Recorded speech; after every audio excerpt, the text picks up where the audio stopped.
Welcome to this video on understanding council meetings and statutory procedures. Let's begin with an overview. We'll identify the various types of council meetings, examine the processes involved in calling them, and distinguish between statutory and non-statutory procedures. Understanding these distinctions is essential for ensuring transparency, accountability, and legal compliance in local governance. We'll also highlight key statutory requirements under the Local Government Act 1972 and the Public Bodies Admission to Meetings Act 1960. There are several types of council meetings, each serving a unique purpose. These include full council, committees with delegated powers, advisory committees, subcommittees, extraordinary meetings, working parties. Full council is the main decision-making body of the council. It operates under Schedule 12 of the Local Government Act 1972. These meetings are open to the public and press, and decisions are made by majority vote. The chair may use a casting vote in the event of a tie and must use it in the event of a tie for the election of a new chair. Full council meetings are subject to standing orders, of which there are some statutory requirements. Those statutory requirements include publishing notice and agenda with at least 3 clear days' notice. The clerk signs and certifies the summons. Meetings must be quorate, 3 or 1/3 of seats of the council, whichever is greater.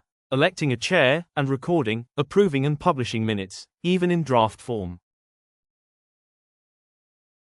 Committees with delegated powers. These committees are authorized to make decisions on behalf of the full council.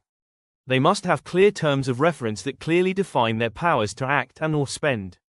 They are governed by Section 101 of the Local Government Act 1972. Committees with delegated powers must operate within their delegated authority and are subject to standing orders, so have the same statutory requirements as the full council. The notice and agenda must be published with at least 3 clear days' notice. The clerk signs and certifies the summons. Meetings must be quorate, have an elected chair, and recording, approving and publishing minutes, even in draft form. Quorum is typically set by standing orders, and non-councillors may be included, except in finance matters. Examples include planning, finance, and staffing committees.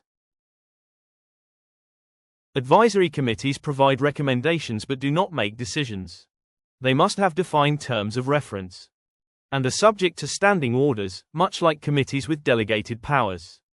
So must publish the notice and agenda with at least 3 clear days' notice. The clerk signs and certifies the summons. Meetings must be quorate, have an elected chair, and recording, approving and publishing minutes, even in draft form.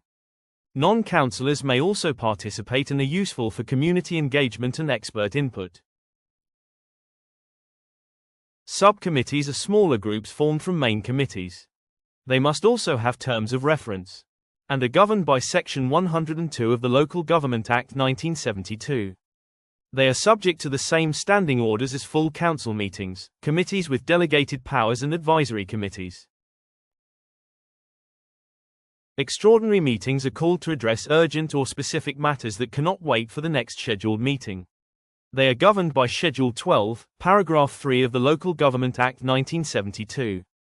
These meetings can be called by the chair or by members, as outlined in standing orders.